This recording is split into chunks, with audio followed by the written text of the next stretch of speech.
Siguiendo con el tema de números complejos, en la clase de hoy vamos a ver cómo se hace la división de números complejos.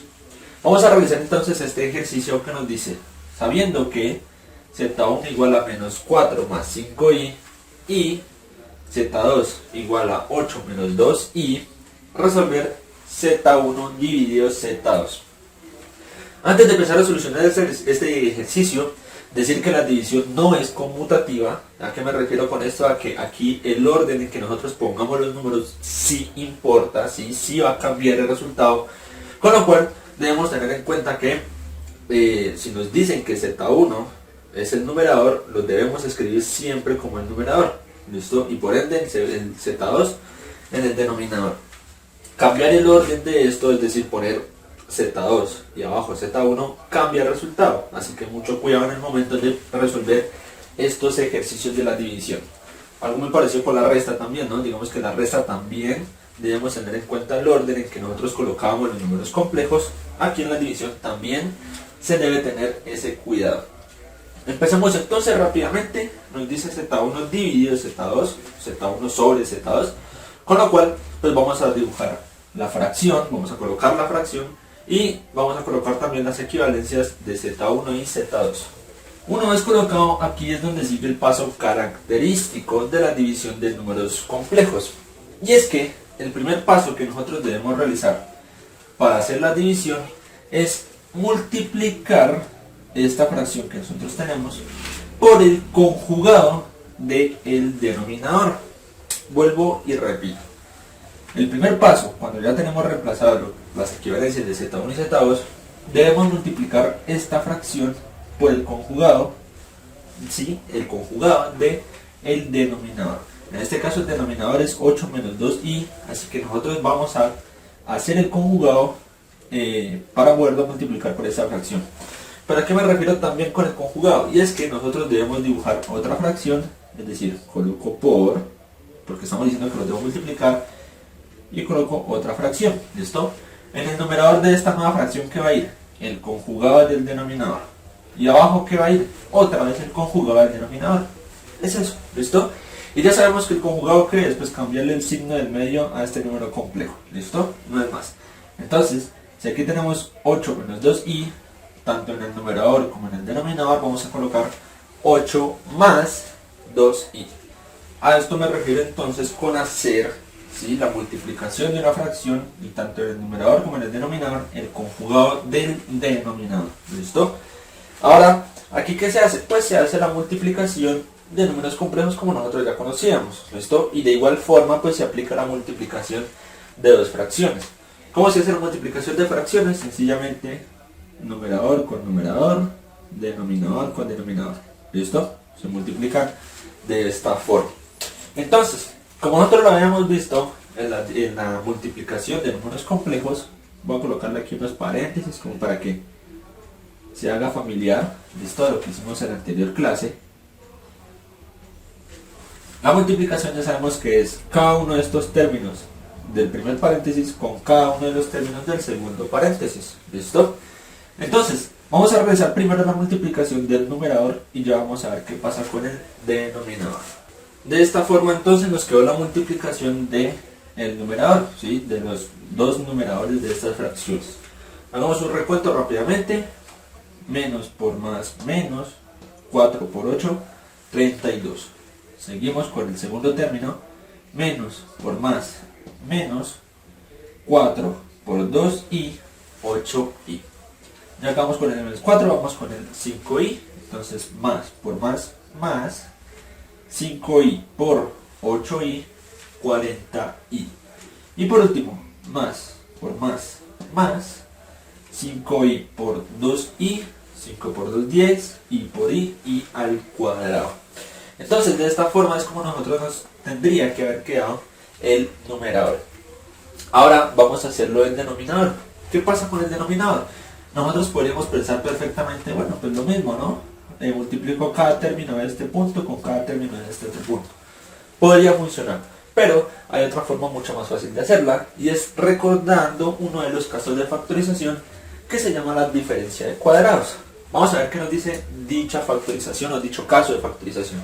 La diferencia al cuadrado nos dice entonces lo siguiente: a al cuadrado menos b al cuadrado es igual a más b por a menos b.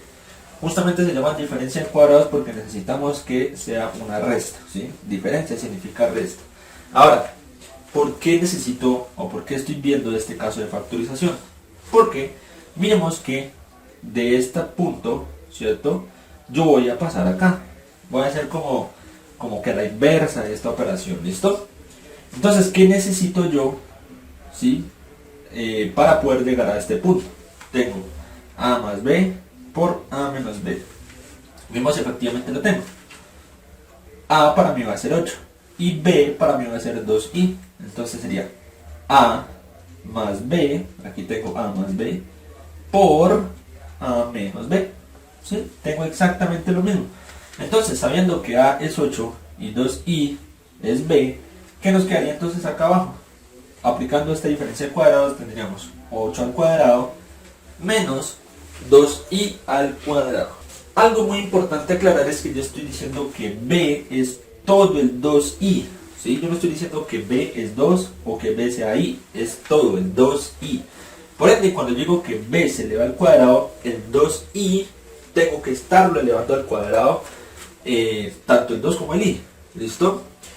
Esto el 2i al cuadrado es diferente a 10i al cuadrado. ¿Por qué? Bueno, más allá de los números, obviamente, este cuadrado está solo afectando a esta i, ¿listo? Mientras que este cuadrado está afectando tanto al 2 como al componente imaginario. Por eso es que yo lo puse en paréntesis, ¿vale? Para que se entienda que este cuadrado está afectando a estos dos números, mientras que este cuadrado de aquí solo afecta a este componente imaginario que está acompañando al 10. Muy importante, ¿sí? Si ustedes lo dejan sin paréntesis y el 2 no afecta, bueno, este cuadrado no afecta a este 2, estaría más resuelto, así que mucho cuidado. Ya teníamos entonces la multiplicación de estas dos fracciones y este sería el resultado. ¿Qué vamos a empezar a hacer ahora? Podemos hacer varias cosas. Lo primero es que nosotros ya sabemos que i al cuadrado es lo mismo que decir menos 1. ¿Listo? Y al cuadrado es igual a menos 1. Así que podemos reemplazar aquí. Y también podemos resolver esto de acá. ¿Cómo se resuelve? Sencillamente, el 2, como estamos diciendo que afecta tanto a este 2 como a esta i, pues es como si cada uno de ellos estuviera elevado al cuadrado. Es decir, 2 al cuadrado, 4, i al cuadrado, i cuadrado. ¿Listo? Entonces hagamos esa operación. Resolviendo entonces lo que dijimos que íbamos a solucionar, esta i al cuadrado sabemos que equivale a menos 1, así que la cambio. Otra cosa que solucioné y no dije anteriormente es este 8 elevado al cuadrado. Lo solucioné, 8 por 8 es 64, menos, ¿listo? Y ahora sí resuelvo esto. Como les dije, 2 elevado al cuadrado, 4, y elevado al cuadrado, y cuadrado. Esta i cuadrado pues hace la misma función que la que teníamos anteriormente, ¿no? Es decir, i al cuadrado sabemos que equivale a menos 1, por ende entonces también la podemos cambiar a menos 1. Ya una vez entonces cambiado esto i al cuadrado, vamos a solucionar estos paréntesis. Ya sabemos, lo único que hace este menos 1 es cambiarle los signos a los números que lo están acompañando. En este caso tenemos 10 positivo, por menos 1 cambiaría al 10 negativo. Y acá tenemos menos 4, multiplicando con este menos 1 cambia a positivo. No es más. Hagamos entonces ese cambio. Nos queda entonces esta expresión y ahora vamos a hacer un paso que nosotros ya hemos trabajado anteriormente, ¿sí? Aquí en el numerador tenemos componentes imaginarios y componentes reales, y en el denominador pues solo tenemos componentes reales.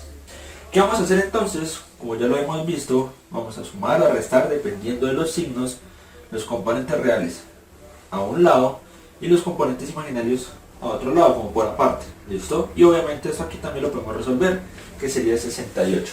Entonces, resolviendo rápidamente esto nos da lo siguiente.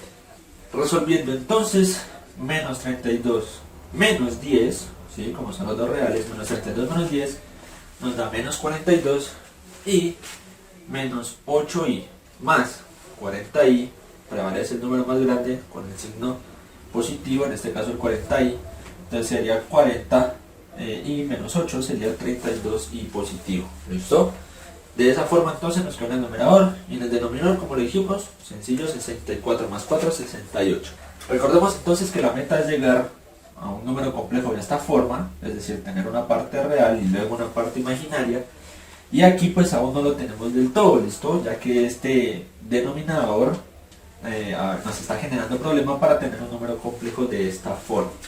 ¿Cómo hacemos entonces para acabar de resolver este ejercicio? Vamos a aplicar una de las propiedades de las fracciones que dice lo siguiente. Miremos entonces qué nos dice esta propiedad. Tenemos a más o menos. ¿Por qué digo más o menos? Pues porque sirve tanto para la suma como para la resta. ¿Listo? Por eso es el más o menos. A más o menos B. Todo esto sobre C es lo mismo que decir A sobre C más o menos B sobre C. ¿Listo? Entonces vamos a identificar, según esto, quién es A, quién es B y quién es C. Yo creo que está más que claro. A es menos 42, B es 32i, con la i, y C es el 68. ¿Listo? Por ende, entonces vamos a aplicar esta propiedad para separarlos de esta forma, como si estuviéramos separándolo en dos fracciones. Nos queda entonces lo siguiente. Separándolos entonces nos queda esta forma. Menos, de este 42, ¿no? Menos 42 sobre 68. Más, ¿por qué más? Porque aquí tenemos un más. ¿Listo? Más 32 sobre 68i. Entonces miremos que aquí ya los separé en una parte real y en una parte imaginaria. ¿Listo? Podríamos decir que perfectamente ya concluimos con el ejercicio, pero yo les recomiendo que hagan otro paso más. ¿Cuál es ese paso? Si se puede simplificar, simplifica. ¿Listo? En este caso la simplificación tanto de estos números como de estos números quedaría lo siguiente. La simplificación yo creo que ustedes ya la saben hacer, es ir buscando pues por números primos si tienen mitad, tercera, quinta, ¿sí? Por ejemplo, en este número, mitad de 42, 21, mitad de 68, 34, ¿sí? Buscamos si tienen tercera ambos, si tienen quinta, etc. Si no tienen más, pues obviamente se dejan hasta donde llegan. Y lo mismo para este caso del 32 sobre 68. Por ende, entonces, la respuesta de esta división de números complejos sería esta. Como podemos ver entonces, lo mejor es dejarlos representados en fracciones. No me gusta tanto dejarlos representados en decimales, con números con decimales, porque se puede perder información en el momento de redondearlos y bueno, es mejor colocarlos siempre, en este caso, como fracciones. De esta forma entonces nosotros realizamos una división de números complejos.